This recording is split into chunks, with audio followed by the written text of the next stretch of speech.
There we go. Hey there, Wednesdays with Sahila, only because it's Wednesday and I'm talking to you. I've got out of the habit of making recordings on a particular day. So here I am on Biden's inauguration day, not feeling overjoyed. People tell me I should because anything is better than Trump. And on the one hand they're right, and on the other hand they're glaringly wrong. There is the kind of crazy that is ordinary narcissism, which is what we had with Trump, and then there's the doolally crazy that we're having with the Biden presidency, who has already installed as Assistant Secretary of Health a male wearing woman face, a middle-aged white male who claims to be a woman. And this is a person who wants us all to believe that he is a woman, who wants us all to pretend along with him that he is a woman, which makes us bit players, non-consensual bit players in his autogynephilic fetish fantasy that he's playing out 24 hours a day, 7 days a week, which is basically extreme cosplay LARPing being live action role playing. He's playing a game, and he's enrolled us all in his game, and we're supposed to go along with it and play bit parts in it. And this is supposed to be somebody who is a healthy individual working in a position in government that is about the health of other people.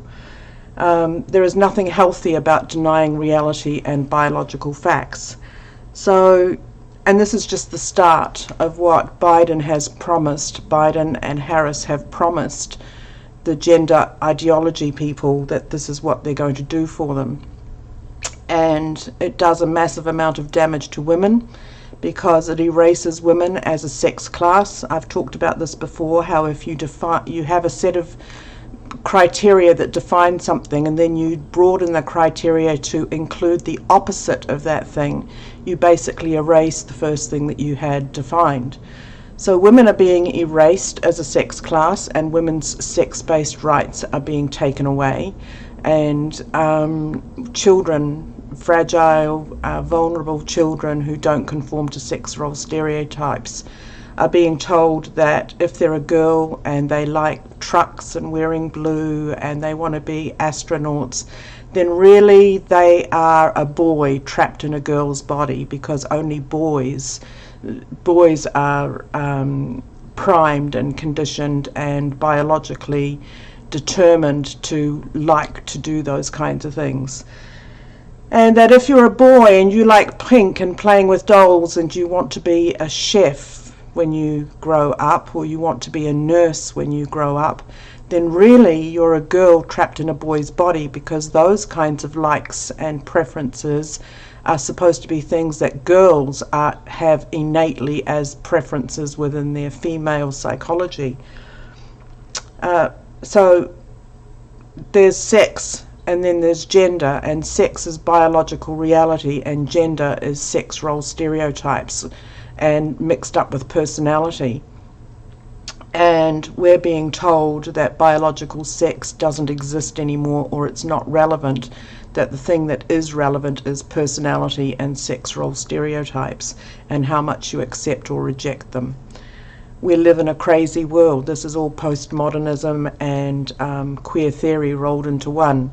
But as Jennifer Bilek says, what it is a cult of disassociation, which is being promulgated, encouraged, and then profited from by the corporations and big pharma.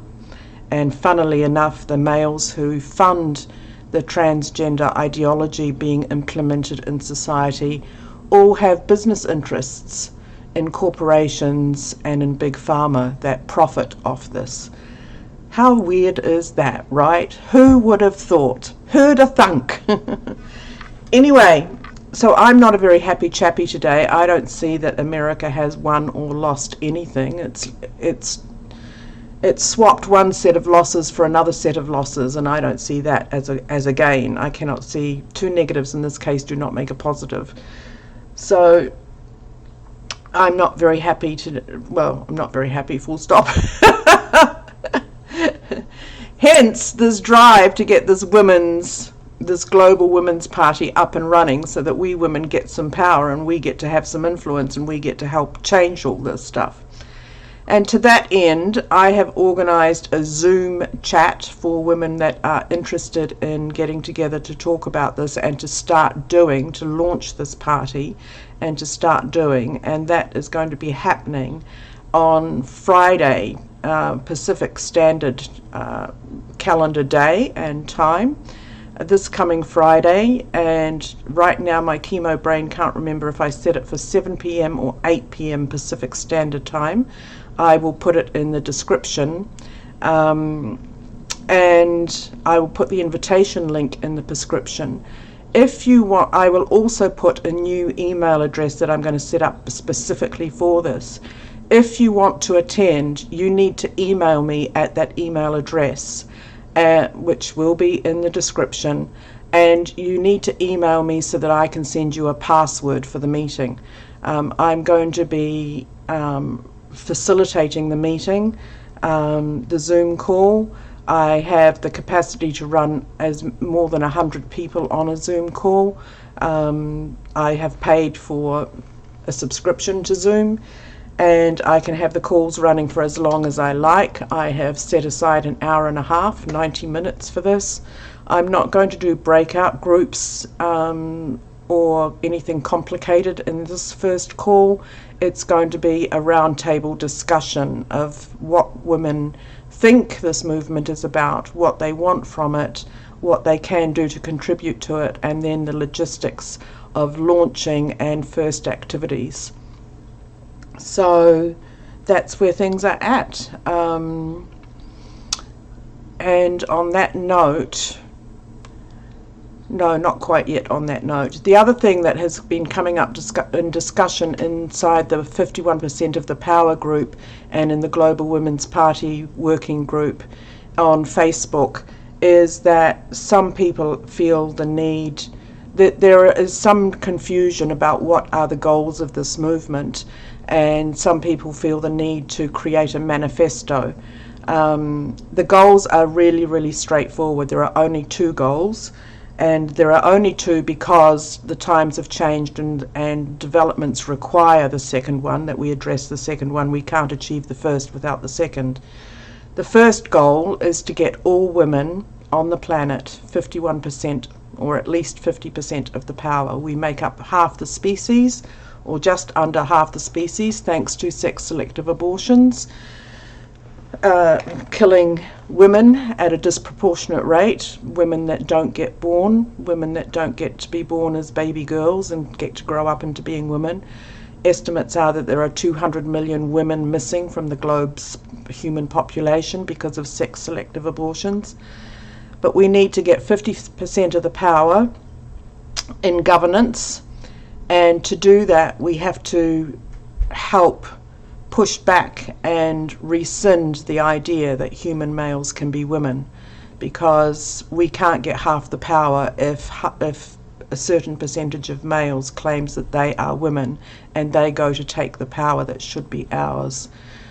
So that's a really, really basic logical thing, and if this was only happening in 1 or 2 countries, we could be a bit more complacent about it, but it's not. It's happening all over the Western world, and that's why we can't just let it go. The women in Britain, in the UK, are doing an amazing job pushing back. They've got a couple of years or 3 or 4 years of work under their belt that pushes them out ahead of us in terms of what they've achieved. We're only just coming to the point of coming together in the US and pushing back, and if we're not careful, it's going to be too late, and it's going to be much harder to undo the damage that's been done or is being done. So 2 goals. One is to get women 50% of the governance power on the planet, and the other goal is to stop the erasure of women as a sex class for legislative and policy purposes, and to stop the erasure of women's rights. And those things have to go hand in hand. I wish they didn't, but they do.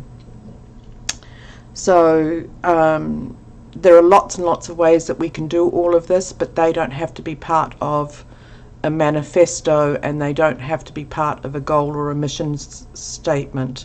How we do this, how we do this in terms of reaching women and talking to women and getting women, convincing them with logic and powerful, persuasive arguments to get involved. Those are strategy issues and logistics issues. They're not basic ideological issues. And we don't have to come up with a manifesto that answers every single issue or has an answer for every single issue that affects women on the planet. This is not a party that is going to solve all the problems or address all the problems up front. We need to get the power first, and then we can start working on some of the other issues. Some of these issues can be worked on in the background in a coordinated way, concurrently with the main goal.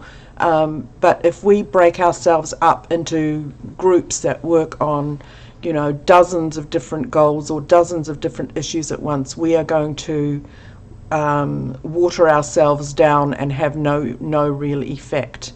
What is going to change things is millions, if not billions, of women drawing a line in the sand, saying this far and no further, and we're going to hold this line, and we're going to push back, and we're going to demand and get what we want.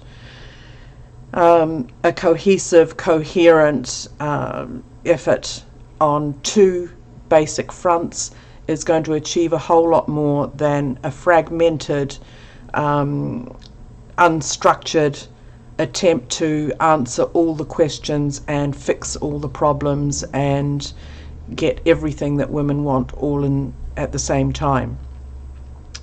So from a strategy point of view, that's how I see it. People might see it differently, and I don't want to argue with anybody about any of that. I don't want us to waste time and energy arguing and fighting amongst each other. So if you feel that what I'm proposing is appropriate and sensible and rational and logical and doable, then feel free to join. If you feel that this is not the way to go about it, then, and you want to focus on other issues, then I mean this from the bottom of my heart, good luck to you, and stay with your vision and stay with your drive and commitment, and get other women to walk that particular path with you and to do that work with you. So all roads lead to Rome, which is an unfortunate statement, but all pathways lead up the mountain to the summit on the mountain. That's much more appropriate. So, and it takes all of us doing work in different areas to eventually get to where we want to go. So I think that's it from me for now. We are going to do the Zoom call on Friday, and I'll have more to say to people there and afterwards via another video that will come in the weekend probably.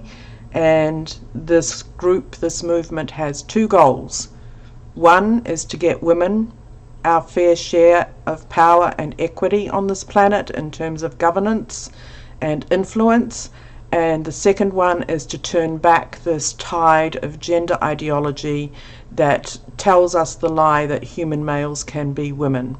And that's because that lie means that women are erased as a sex class for legislative and policy purposes, and women's sex-based rights just get sold down the river. If you thought we don't have much in the way of power and influence now, just wait and see what happens when women don't exist as a sex class any longer. All right, Zoom call on Friday, and I hope to see you there. Details will be in the text underneath this video. Thank you. Blessings.